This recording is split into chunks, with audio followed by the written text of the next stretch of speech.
well, I, for one, second that sentiment. May all pain and suffering be dispelled. That's it. And where do we begin to do that? Like in ourselves. And hello, by the way, lovely to be here with you. Transmitting from the United States, very happy to be here. And this is really crucial, this self-love, because if we can get this happening amongst ourselves, here, us all here gathered around the planet through the miracle of technology, connecting as one presence, ultimately during the session of some point. This presence being none other than the mysterious, ineffable presence that informs this miraculous existence. Now, this presence is different. I mean, we have to look at it from the Taoist perspective, should we call it that. The way it's seen is not as a man with a will, prejudices, emotions like anger, vengeance, and so on, as was described the God of the Old Testament, which formed the bedrock of all the subsequent Western religious gods of the three main religions of Judaism, Christianity, and Islam. And all the trouble that these guys have caused over the years, all of us, all of us. Why this God had to be painted as wrathful, vengeful, and spiteful, really, as well as awesome, I suppose, if you call it that, is a matter of conjecture, but quite likely to do with projection from within of the fear of the unknowable, and the way of kind of keeping ourselves in order. Imagine once we evolved out of the sort of basic cave dwelling stage. Well, I mean, I actually have many suspicions that that was not nearly as crude as we imagine it was. And for all we know, the records we have of cave dwellers, they might have been the remnants of some great civilization that was smashed to pieces before. There are many theories that support this, and that might have happened more than once as well. We've been here a long time, probably longer than we realise on this planet. And, according to the Hopi Indians, my brethren across the plateau here, we've transited from one planet to another 4 times, and we're about to do so the 5th time. Interestingly, a lot of the budget, a huge amount of budget, in fact, over the last 20 years has been dedicated to exploring, setting up colonies on Mars. There's been a breakthrough in the last couple of weeks because there's a pretty much perpetual motion rocket being developed, or so it's believed. I mean, it has to be fully tested, but it will make journeys to Mars a lot quicker, and the possibility of setting up domed, climate-controlled colonies all the more real. That as it may be, here we are on this glorious planet in a state of, actually, despite what goes on in the news and the sensationalism with which it's promoted, most of us living in peace together on this planet. The vast majority of us are living in peace with at least enough respect for the other to not go around violating people. And this is the majority of people on the planet. The vast majority are living in peace with each other. We must honour this and celebrate it, in fact, rather than get caught up in the gloom and fear that's attached to the loud noise that comes with destruction, which is actually a very minor part of what's going on. At the moment on our planet, at least we can say that today. And when we gaze out into the universe as best we can, what we're seeing, at least what we're seeing, is mostly things that are not being destroyed right now, mostly things that exist or we wouldn't be seeing them. So in a way, although this is really crude and simplistic, perhaps we could assume that the levels of cruelty and violence in the universe throughout are in the minority. But when a galaxy the size of the Milky Way or bigger collides with another galaxy of similar size, and vast amounts of planets smash into each other, which does happen, probably as frequently as babies are born on this planet. It's happening all the time. That makes a very loud noise and a big explosion. So quite sensational, spectacular, and therefore stands out and gives the impression, perhaps falsely, we don't know, that that destruction is the most powerful force, or at least as powerful as the creative force. Perhaps it's not, perhaps it's just one tiny part, a small percentage of what goes on is the destruction. That most of what's happening, but certainly from our human perspective, is creation. That's why we're here talking in the first place. We're here, we've managed to make it this far against all the odds. Now, we take that for granted because that's what we do. We like to normalize everything. We don't want to be living in a state of spectacular freaked outness because it's too hard to handle. So we like to normalize everything, and therefore we take for granted the biggest gifts of all. Number one, that we're here in the first place, that we have the privilege to experience reality in these relatively well-designed human bodies. Yes, they need maintenance, and the mind that's attached to them, the consciousness, needs marshalling and guiding and encouraging and training and so on. They're pretty efficient machines overall. The world around us, the beautiful green grass, the trees, the flowers, the birds, the animals. Yes, we are in a critical state because so many of us are putting such a heavy pull on all the resources, and we haven't figured a way of kind of balancing that yet. But we can. It's possible we can. So let's assume for now that we're all okay, at least for today, as far as we can really go.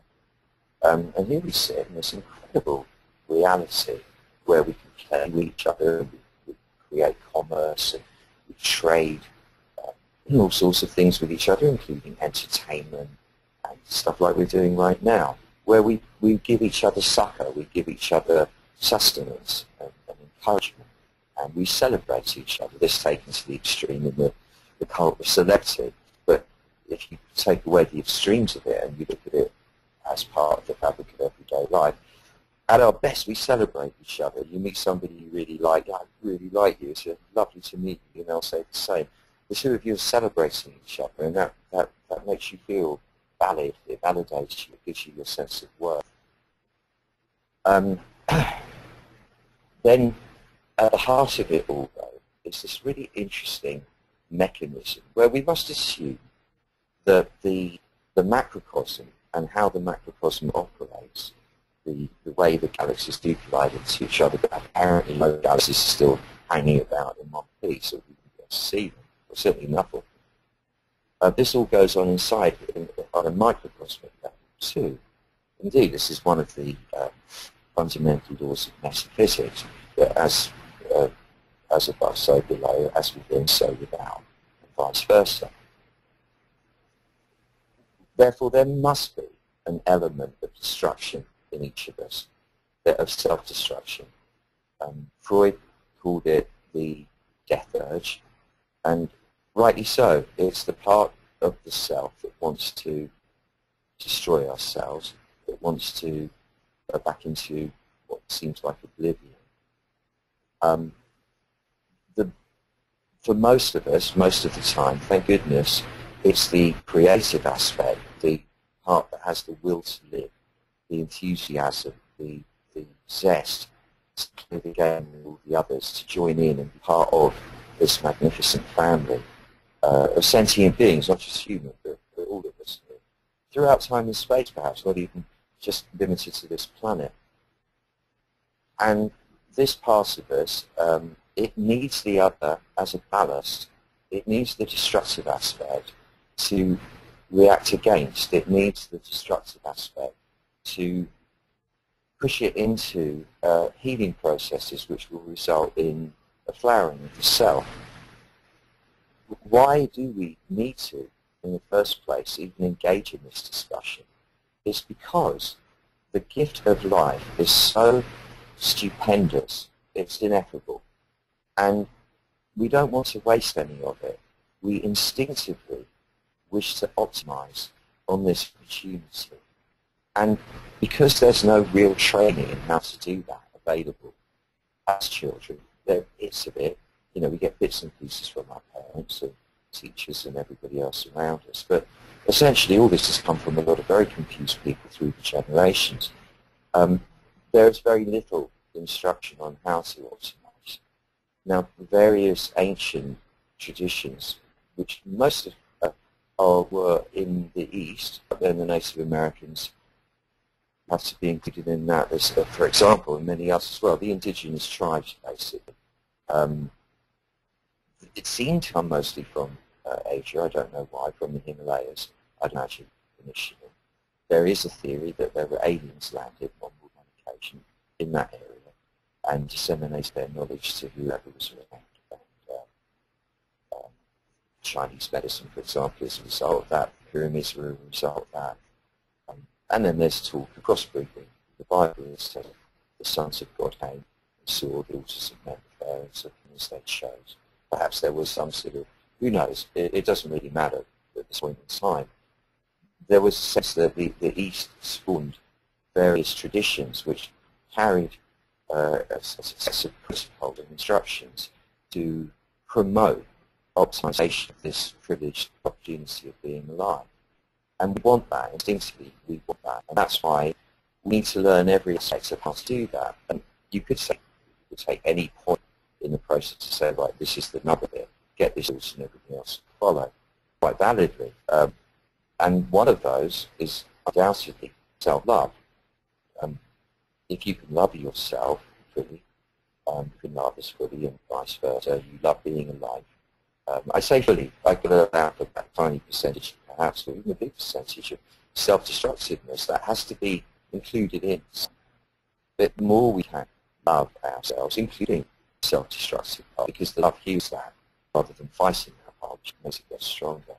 The more we can allow that to happen, the more we are optimizing on this opportunity of being alive. And that sense of optimizing, and it's not a fixed state, it's fluid, it moves moment by moment and varies moment by moment according to factors so various that you can't enumerate them. If we can learn to love ourselves properly, wholesomely, we're feeling the sense of optimizing on the opportunity, and it's that sense that provides the meaning and fulfillment that we all long for. Then, in a state of, let's say, predominantly loving ourselves, we promote that as a way of being. We exemplify it wherever we go. Because we love ourselves, we take pleasure in the other and in their qualities, and will be naturally inclined to acknowledge these to them. I find myself doing that constantly where I'm with people. If I'm thinking, I really like you, man or woman, it doesn't matter in what context even, but I really like you, you've got a great character, you're noble you are, I will say that to the person. And it's because I feel that it would be rude to withhold that. It's quite a sort of a thought that shouldn't be just held to myself. It's not right, it's about them, it will give them joy. I must give them this gift. It becomes compulsive to do so. And, or compelling, shall we say. That's not the point, though, either. It's just that the sense of wholesomeness and softness and joyfulness that exudes from someone who's in a state of predominantly loving themselves rather than fearing themselves is contagious. It causes others to relax around you. And it's that, well, that's one of the factors that as it spreads, genuine kindness, in other words, as it spreads, will serve and is serving as an antidote to the destructive aspects that are within us and are then acted out on the world stage. So this is something that's a pursuit not just for making you feel good. Yes, primarily, of course, And from you feeling good will spread an atmosphere of goodness that others will be fed by too. So this is an act of service that we're doing, and a very pleasurable one it is too. And what I'm seeing is that there is this choice between kindness or unkindness to others and to ourselves. As I say, nature indubitably has both. And we are nature. It seems, whether it's true or not, I don't know, but it certainly seems that each of us has free will in terms of choosing to amplify one quality over another. And what we're talking about here is amplifying kindness to ourselves. Every second, every moment, there is this choice, it seems. If you are holding yourself crumpled and your spine is compressed and you're not sitting in an aligned way, if your shoulders are up around your ears, if you're punching forwards, so you're crunching up the space where your organs need to operate in, so cramping your organs, if your breathing is inhibited and not full and luxuriant, if you're putting tension into your muscles when you're not actually using them, that is an example of a choice, albeit a habitual choice, but a choice to be unkind to yourself. So the question arises, for example, are you allowed to feel good? I mean, am I really allowed to feel good in this moment? Are you allowed to feel good? Perhaps don't answer it. There are some questions that work really well when you just ask them and let them hang. Are you allowed to feel good in this moment? Or are you allowing yourself to feel good in this moment? And if you're not allowing yourself to feel good, it makes you wonder, like, who is in charge? Is it you who's in charge? Are you in charge? Can you make that choice? Truly, do you believe that? Do you feel it? And if it's not you, is it God, a God? And if it is a God, is that God nice, pleasant, kind? If not, does that make any sense, and can you change that concept? And if it isn't, and it is you, and it's you that are controlling it, are you benign as an entity? You know, if you're the one in charge here, are you a lovely, kind, benign being? I mean, you don't have to be. There's no law to say you have to be kind. There's no rule that says you have to be kind. I mean, God is a bit cruel sometimes. Nature is, whatever you want to call it. We are. I mean, I personally quite like being a bit hard on myself most of the time. I'm used to it, and it helps me hold my shape. So I kind of honour that bit of me that needs to be hard on me, rather than try and get rid of it. I love it, I honour it, and that tends to make it simmer down. It's been heard, it knows that, okay, look, I've got you, I realise I need to stay alert here, and not to become a slob, and so on. So thanks, I've got it, honour to you. And then it seems to simmer down and gives the field over to the part of me that is inclined to be kind.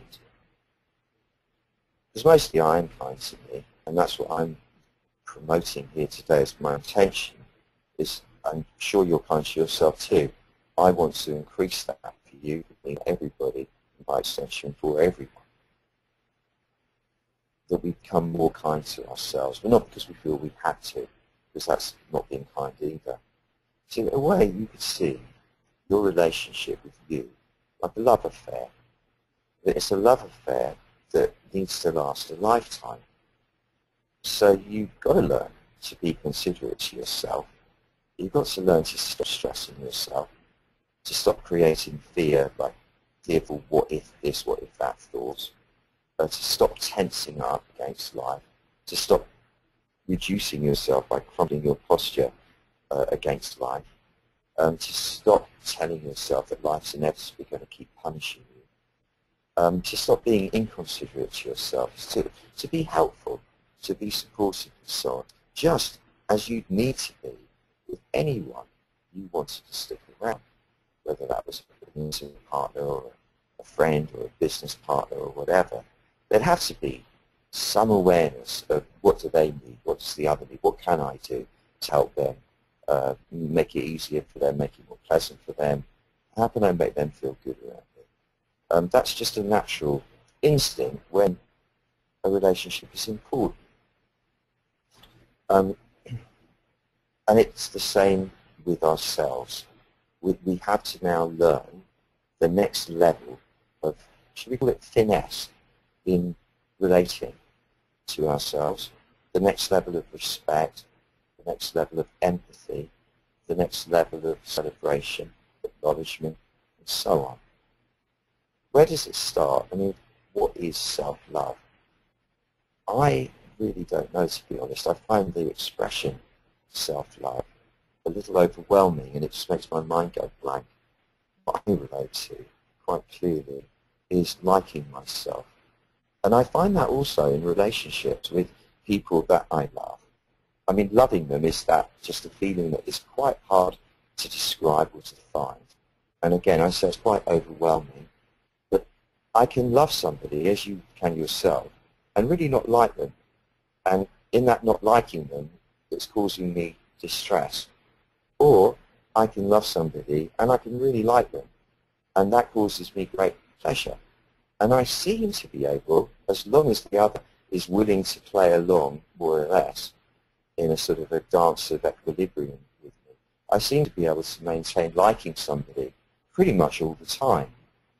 And that is then what I'm obliged to learn to do with myself. Ideally, though we don't live in an ideal world, children would be educated to learn to like themselves from the beginning. Because if I like myself first, it's very easy for me to like others, and then of course for them to like me too. So liking myself, you liking yourself, I think is quite relatable too. And it's something that we can train ourselves into. It's really a habit. I mean, I've noticed, I mean, this is the thing, I see from observation that running at a really deep level, therefore hard to dislodge as a program, and therefore we have to assume it's meant to be there, and it has good reason to be there, is this deep set belief, I am not good enough.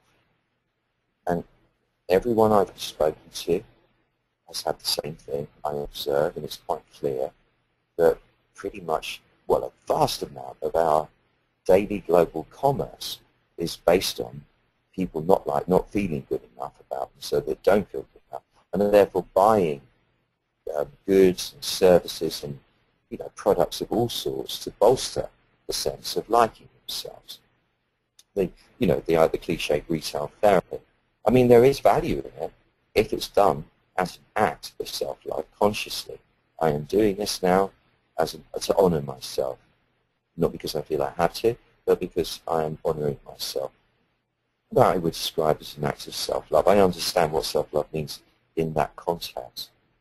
Just as in the same way, if you were in love with somebody, and rather than go and buy them whatever, I don't know, a diamond or whatever you buy, just to give a cliched example, but if you were going to buy a diamond, so if you're doing it out of duty or out of guilt, then it's meaningless and not relevant to our conversation here. But if you felt, one day, I know that my beloved wants a diamond, whatever, I'm going to go today and buy them that diamond because I know it's going to bring them such pleasure, and I just want to see that joy on their face.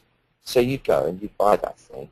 It would be probably a bit of a sacrifice in time and money and whatever else, and it had nothing to do with you. It was purely for the other. You'd come back and you'd give it to your beloved, and there would be that joy, and it would be a beautiful thing.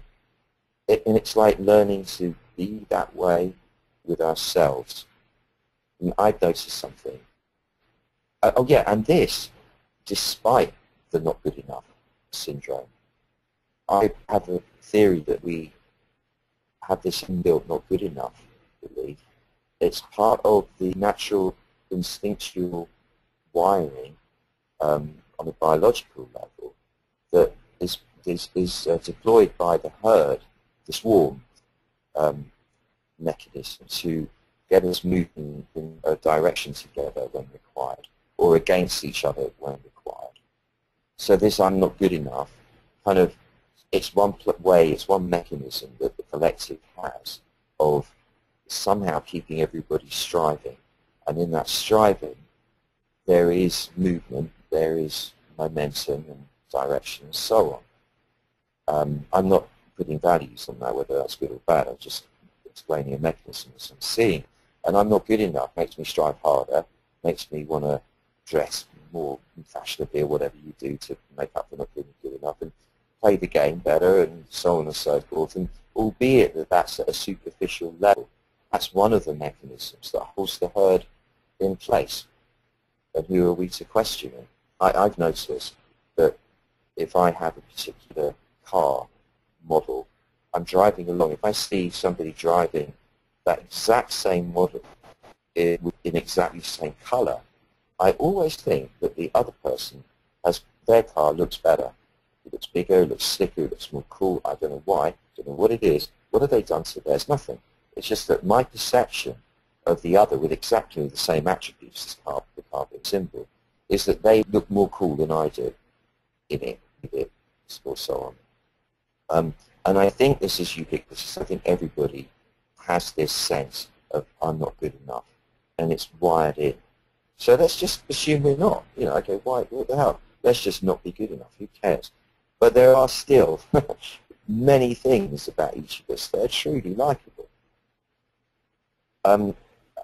What we're doing to uphold this experience of being us, not good enough or not all good enough, or liking ourselves or not liking ourselves in relation to others, what we're doing actually behind all of it is we're talking to ourselves pretty much all day long and all night long, even in our dreams.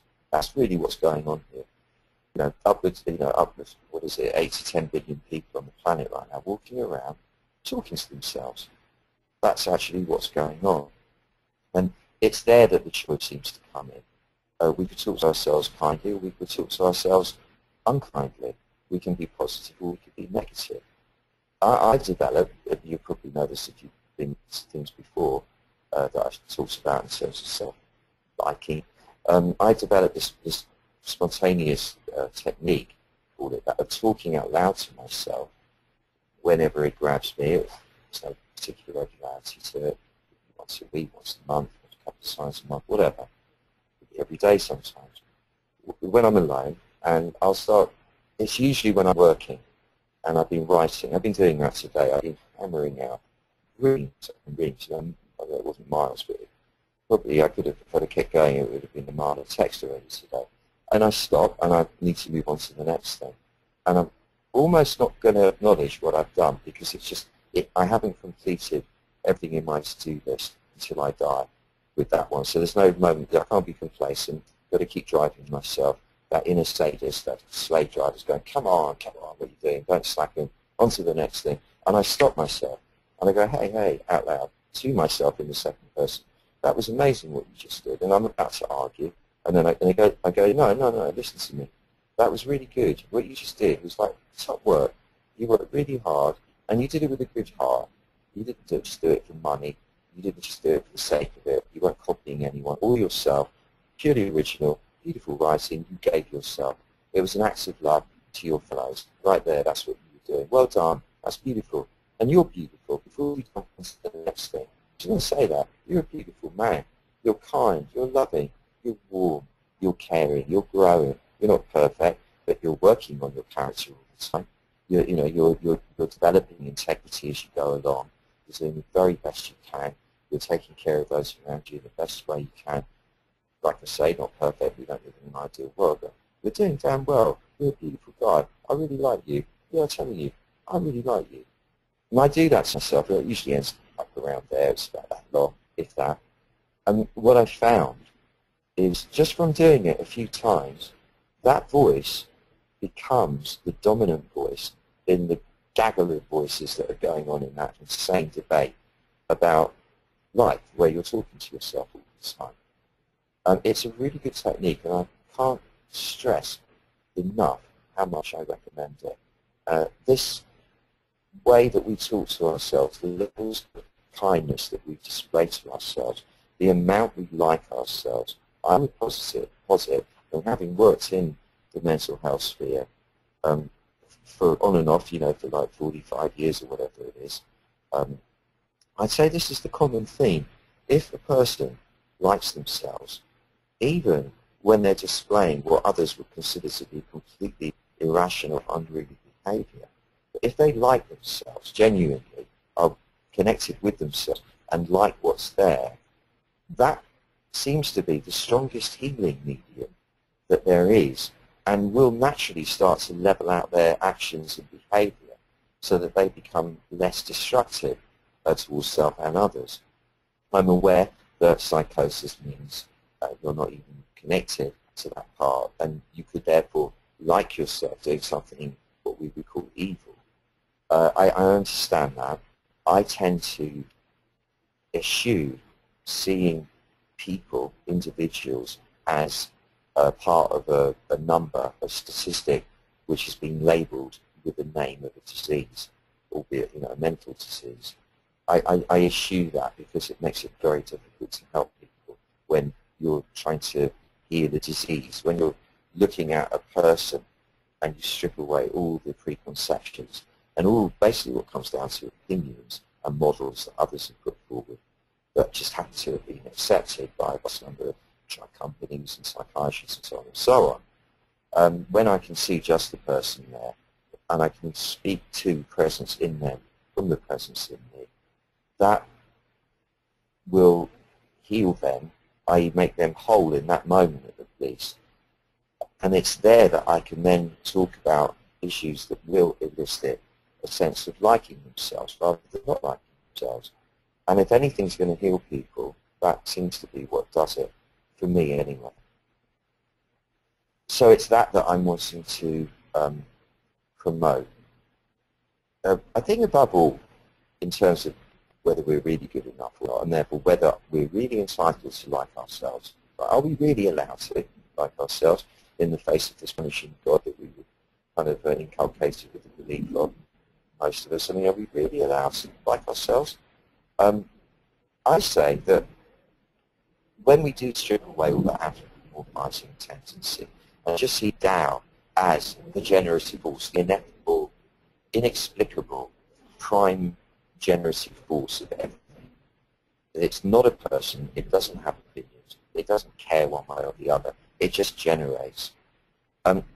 If we could just exercise the humility in the face of that, to remember that if the Tao, this prime generative force, sees fit to manifest as you, as me, as us, and continues to see fit to manifest as us, who are we to question it? I mean, who are we to question the Tao's quality control? So like if the Tao has let us into the club, we have to assume we're worthy of being members of the club. I think that's a good place to start, really, without getting cocky about it. So it comes down to easing off on yourself from moment to moment with the intention to succeed easily and excellently at everything you do. Because that's why we're hard on ourselves. It's to ensure that we don't slacken. And there is a value in that, to some degree, a tiny little bit of that, like a homeopathic level, a homeopathic dose of that inner slave driver, that inner sadist. Bless the inner sadist, but it's a tiny percentage. I found in teaching children and adults as well, that it doesn't work nearly as well in terms of promoting them being successful and succeeding easily and excellently as being kind to them. If you're kind to somebody and you encourage them, you acknowledge where their weaknesses are, but you're kind to them and you tell them that you can do this. You're worthy of it. That's what we call intentionality. You have the intention. The kindness will produce that result. It will produce the result that you will succeed easily and excellently, by being kind to yourself. That's what I am promoting here. I mean, I have to confess that was mildly hypnotic the way I said that. Is to implant that suggestion, and why not? You are worthy, and being kind to yourself, kinder and kinder to yourself, you will do better and better more and more easily and more excellently, and therefore be optimizing on this precious opportunity to be here, and we can't do better than that. And this really comes down to doing things that please you, and that means it probably will please you more to relax your body now than tense it, and so on. We'll move into that in a second. We're not talking about pleasing ourselves at others' expense. That is not genuine pleasure, I posit. I think that is false pleasure, because we know when someone's suffering at our hands, and that can't lead us free to enjoy what's going on. It's just a matter of being pleased just to be. Being pleased just to be here. Being pleased just to be here. All the rest will follow naturally. We have, simplistically put, very simplistically put, what I would call an angelic self, and we have a sadistic self. And this session now that we're about to enter into is to promote the inner angel in everybody here. Waking up the angel inside each of us today will spark up angels waking up all over the place as a result. We are now doing a service to our human family by waking up the angels within. If that sits well with you, wonderful. If you don't like the concept of angels, please understand I'm using it with poetic license. It's just a way of describing quality. I'm not suggesting that we are flapping about in white light wings and whatever we might be. I don't know. I'm just using it as a metaphor. It works with me, and it seems to work for everybody who wakes up to their angelic self. So yes, don't be put off by it being a quasi-religious term. If that's not your thing. It's not intended as such anyway. It's just poetic. Any more so than the sadistic self is meant to imply somebody wearing like leather bits and pieces and carrying a whip. It's just an image. But there is the sort of the element of the self that is sadistic. Again, you don't deserve this, you should be doing it, you should be doing it, and so on. And then we'll act that out onto others, or more often, in fact, if you're a kind person, cause the other to act out sadistically to you. Hence why many kind people, including myself, have experienced this weird phenomenon of people being completely unjustifiably spiteful, cruel, destructive, and obstructive to you, sadistic. And what happened there? All that is a reflection of your own inner state that has been buried under the ground so deeply you don't even know it's there most of the time. And anyhow, less the sadistic aspect of the self, it's still the Tao, twisted up, and it needs to be there. Somebody's got to do that job. That's the yin for the yang. It's only a little part. It's not a big part for most of us, and everyone here, this is the wish, that will take way kind of back there. It will go way back there into the recesses and be a very quiet voice, as long as it feels acknowledged. And what we're going to do now is promote the angelic self, and with that will come the capacity to like yourself more and more over the coming days, and from that comes this state of self-love, which is something that beyond my ability to actually define in words, and I don't want to anyway. So I'm going with self-liking as the step to that. And here we go. So in this spirit of liking yourself being here, liking yourself having a body, liking even the pains and the aches and the constrictions in your body, close your eyes, become aware of your breathing. Note how you've probably been holding your breath there. Take the constriction off the breath and let the breath flow. This is one of the first acts of liking yourself, giving yourself a full lungful of air, at least every now and again. Let the belly swell as the air comes in. It's as if there's a sponge in your belly that's filling with air. Now squeeze the sponge by pulling the muscles of the belly back towards your spine, like if you were wanting to make yourself look thinner, standing in public. Suck your belly in. Do that, suck the belly in, and make that push the air out from your nose, where you're breathing out through. Then relax the belly, let the sponge fill up again of itself, like the belly just swells naturally, and let the air come in through the nose as that happens.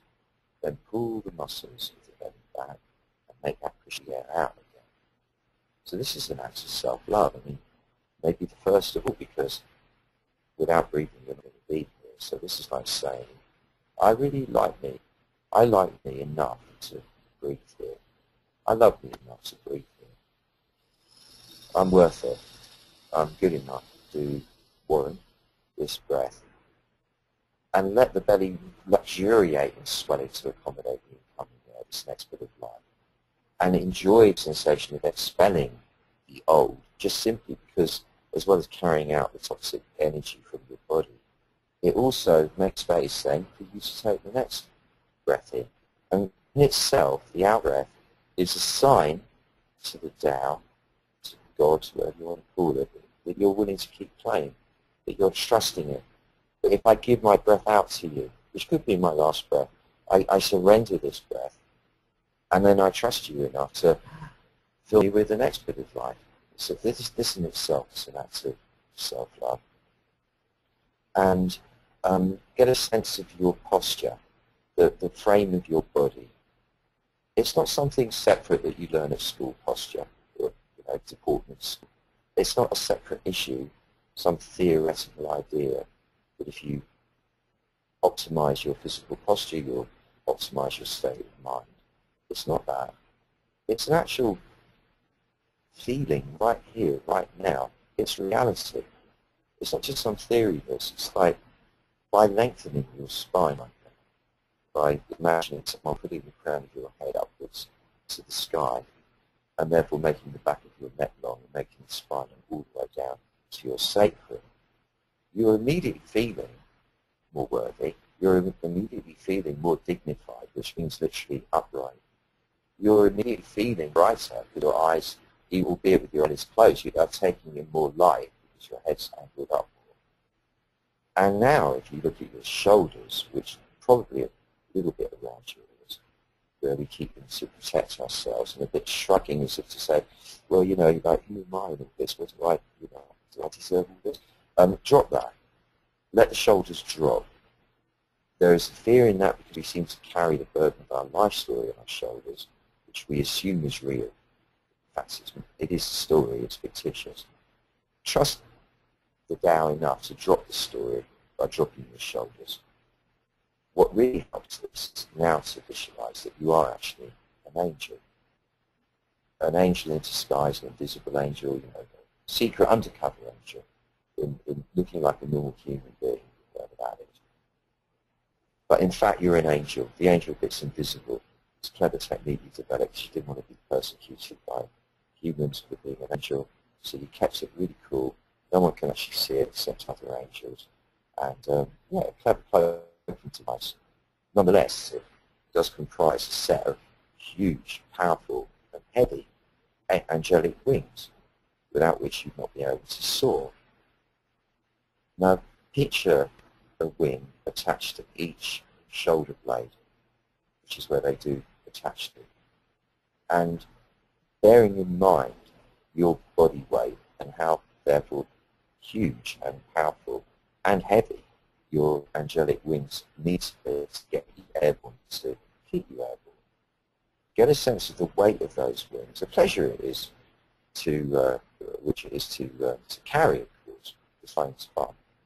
But just get a sense of the weight of those wings pulling your shoulders down from the back and broadening them out as well, just to accommodate the weight. So you're allowing your shoulder girdle to drop and expand to its full breadth, and to just kind of give that setup a pleasant little cherry on the top, a little rise. Without arching the back at all, slide the breastbone upwards, not just towards your throat, but actually towards your chin. So if you could imagine that you're urging your breastplate towards the tip of your chin, and that makes the breastplate go kind of upwards and forwards a bit, so it goes diagonally upwards.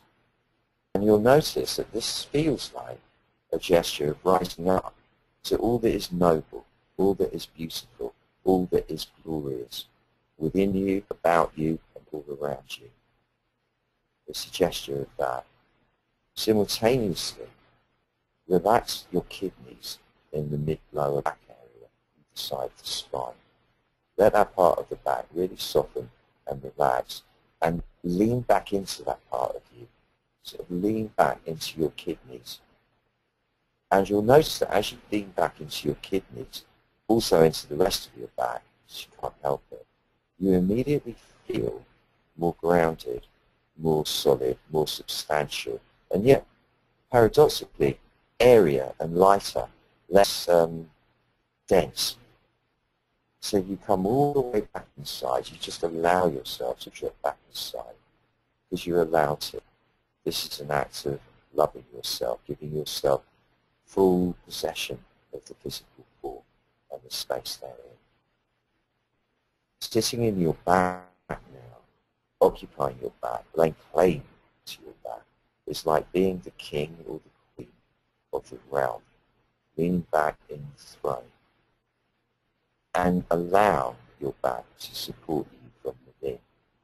Let those shoulder blades support you. Let the spine support you. Let the rear pelvic bone support you. And allow the kidneys to totally relax and that part of your back to support you. And you're breathing. And now visualize the chest opening like a pair of sliding doors, the breastplate like a pair of sliding doors, revealing, however it looks to you, however you want to symbolize it, the beautiful essence of your being, that which has carried you through lifetime after lifetime, possibly but certainly through this lifetime, from the moment of conception through till now. That aspect of you which when you were born, your parents were compelled on seeing it to just be overwhelmed with unconditional love for you. In that moment you were born. That beautiful, beautiful, pure essence that is you was why everybody was completely and utterly overwhelmed with love for you when you were born. Unconditional love. Love that said, you're good enough. There's no question that you're good enough. You are good enough. That love. Now that essence is there, right there in your chest. That's you. Covered over it may well have been for many years. Blocking the egress of your love, it may well have been. Not receiving the love sent by others, it may well have been. Not able to receive compliments and acknowledgements from others hitherto, it may well have been. However, now, it's free. You're giving it the command, you're ordaining it so. My beautiful essence is now free to radiate.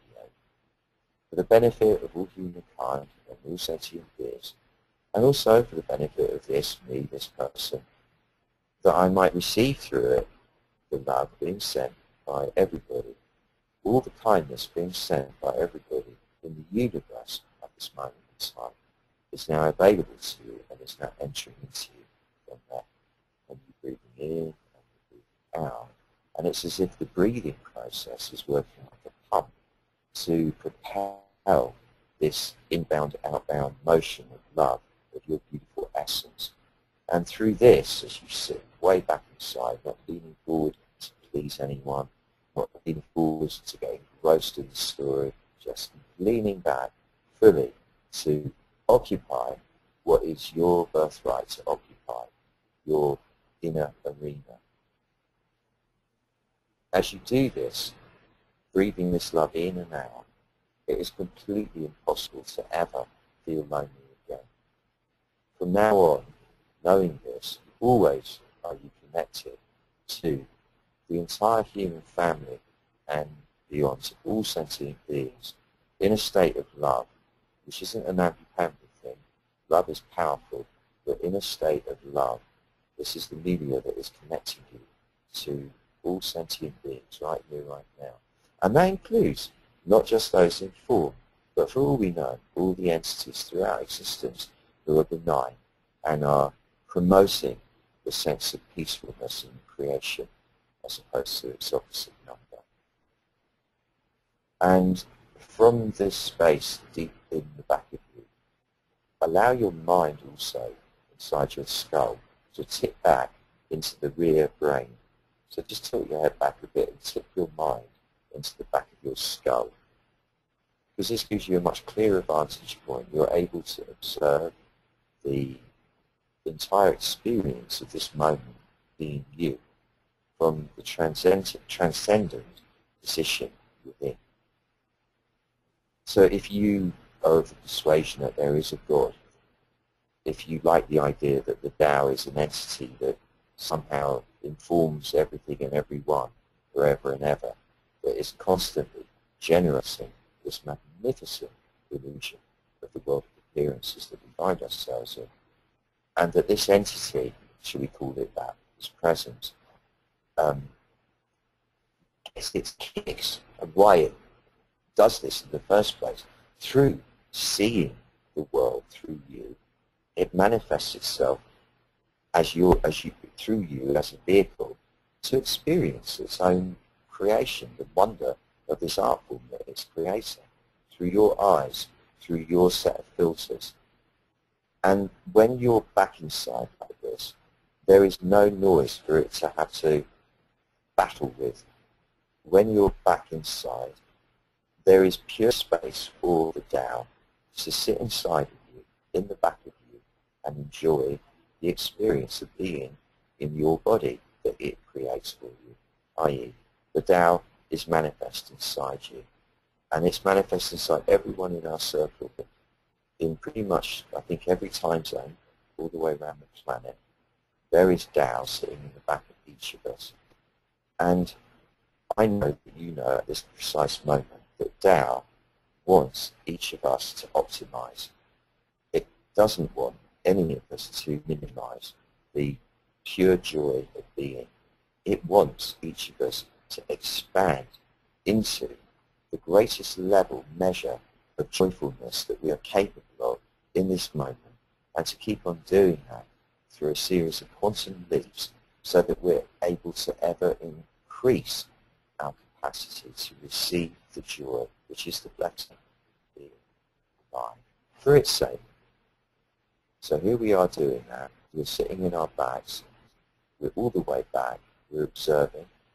There's a sensation of breathing in the front, of ancient wounds dismantling, of ancient armor softening, of a greater exchange of this love between us, of a greater sense of what this entity is a beautiful thing, like a flower in the garden, worthy of utmost compassion and respect and kindness. So here, you sit in the back and become aware of your local self. It's the self that you've created, that you've confected from the time you were old enough to think. And it's a fictitious character. Nonetheless, this is the fictitious character with which you conduct yourself in the world. It's not false. It's not imaginary, although it is in a way. It is real in terms of here we are on this plane. But the idea of what it is and the idea of how well or badly it's doing in the world is fictitious. And yet this beautiful fictitious character that you've created, with all its flaws, inevitably it will have flaws. With all its shortcomings, inevitably it will have those. Has so many fine, beautiful qualities.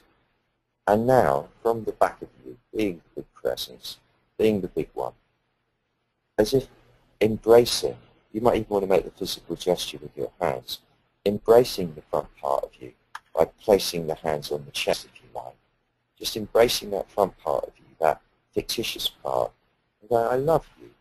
You are so beautiful.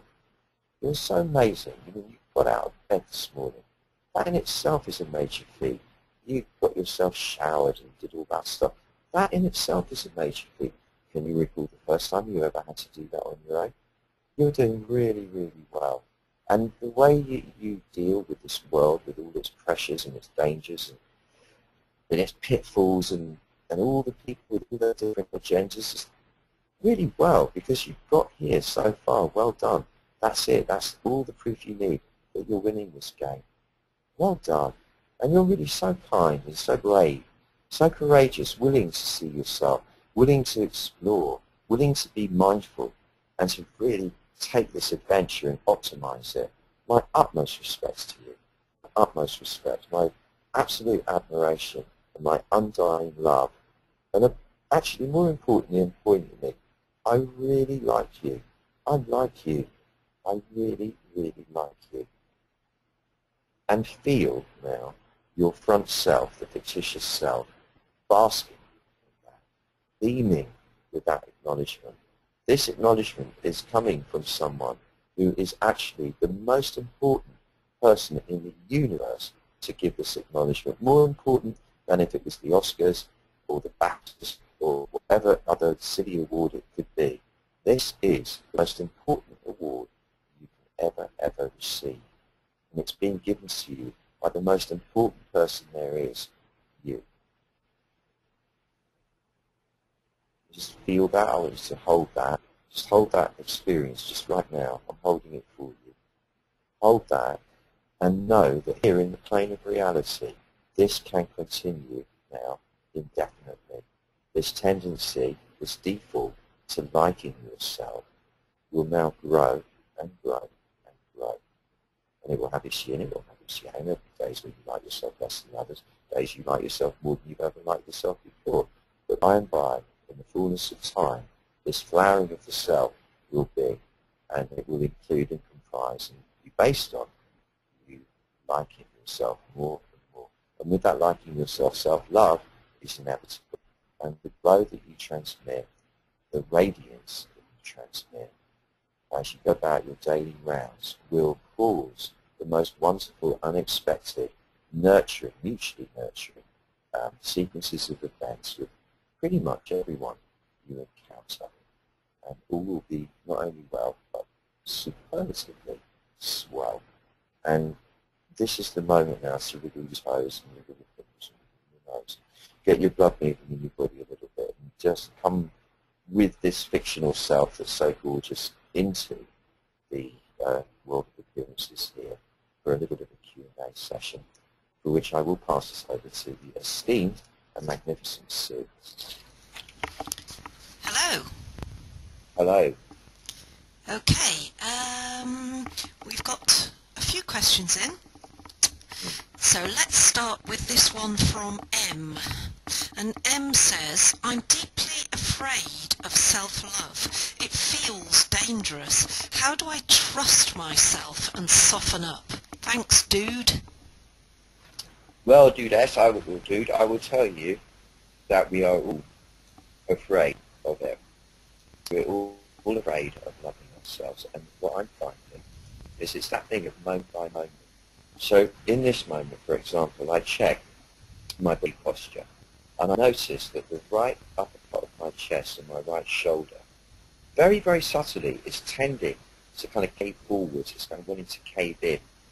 Now, this is really subtle, but that wanting to cave in forwards is like me saying that I don't really deserve to take up this much space and feel quite this much pleasure, this much joy. So I experiment with just that tiny thing. Right now I'm talking about, and I instead let my shoulder relax more. I let the chest open up. I'm talking about quite a profound level here, like quite deep in the connective tissue, and drop a bit more of my shoulder and open.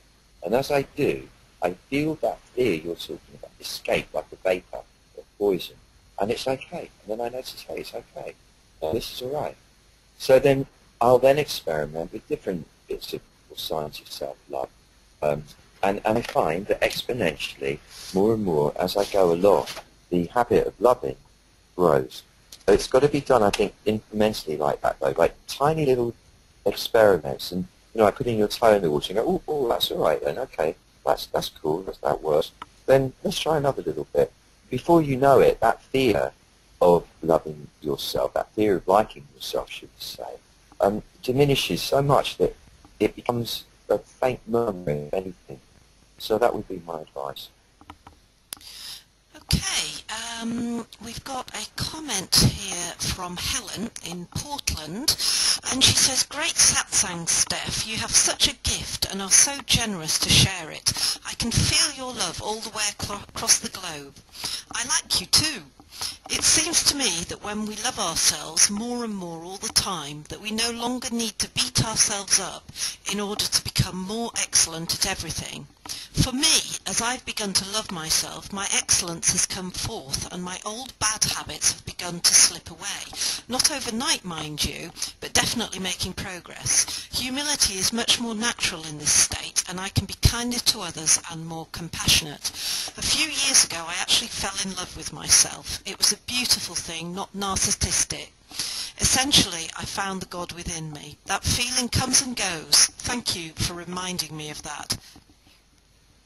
Helen, what a beautiful, beautiful message. I'm actually probably not more than about 12, 1500 miles away from you, actually. It's not that far across the globe, but I totally take your point.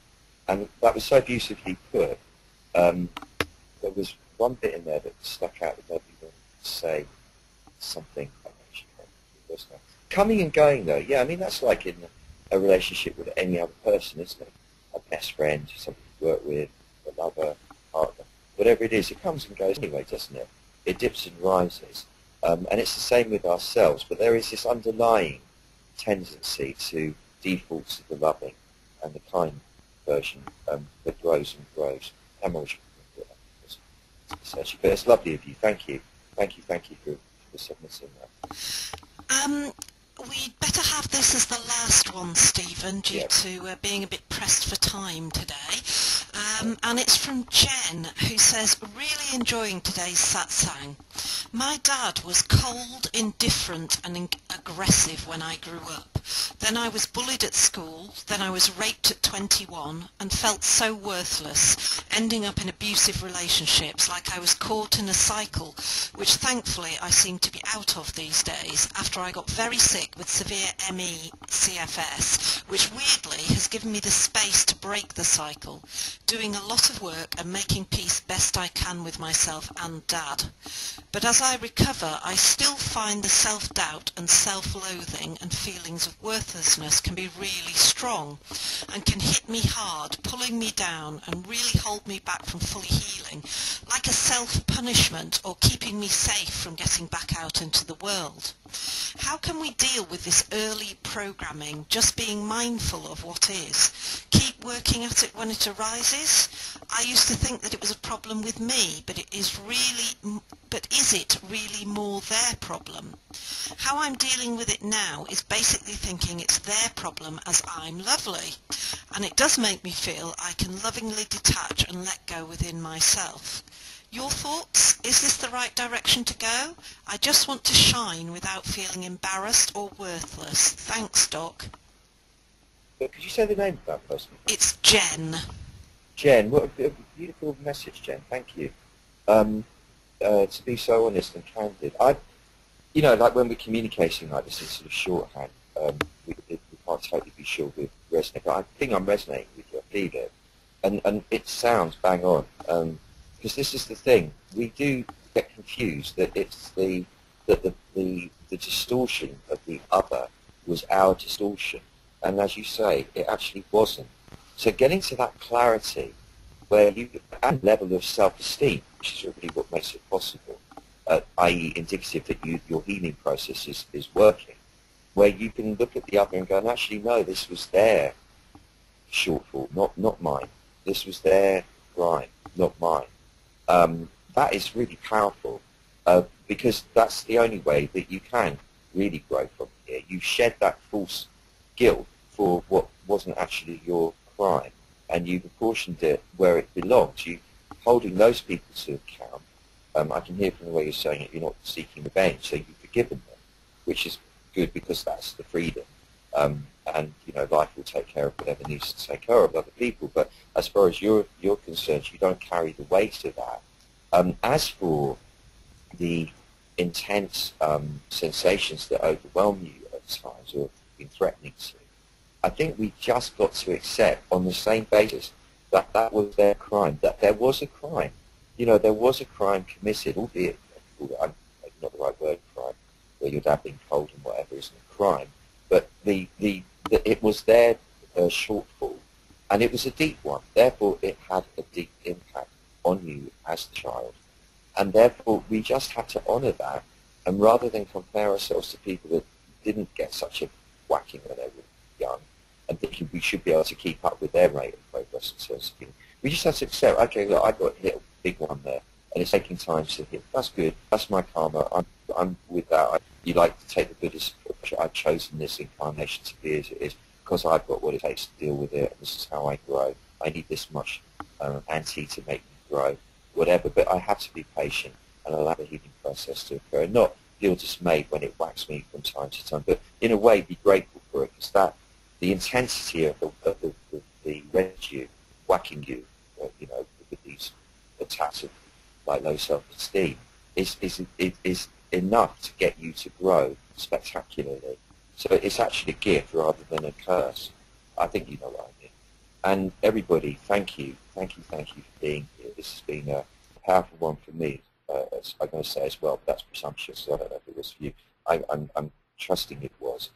Next week, we're looking at loving others and then you. So we're casting the golden light of healing, of consciousness on that whole process, which is what today was really important. And we're doing magic here. We are doing magic. We are creating the complete opposite of the violence that some people are creating. This is us creating the beauty as the antidote. Can't stop now, as Sue said, because we're doing the first of the psychology of fear trainings at 1:30, which I'm extraordinary. I was going to say scared of, but I'm not. I'm really really excited by it. It's going to be good, this one. So anyway, there you go. Lovely to see you. Come back next week if you can. Come to the bid if you can. Blessings upon you, and the magic may it unfold spectacularly for us and for everybody. That's me out.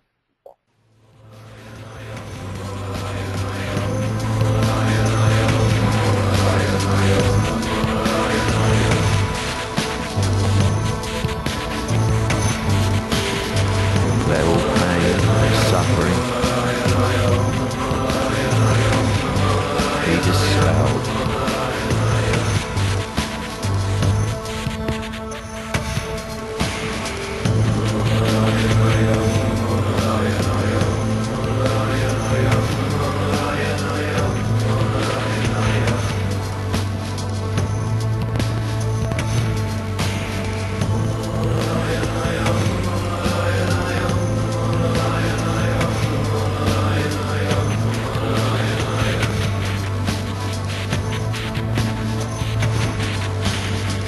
Let all pain and suffering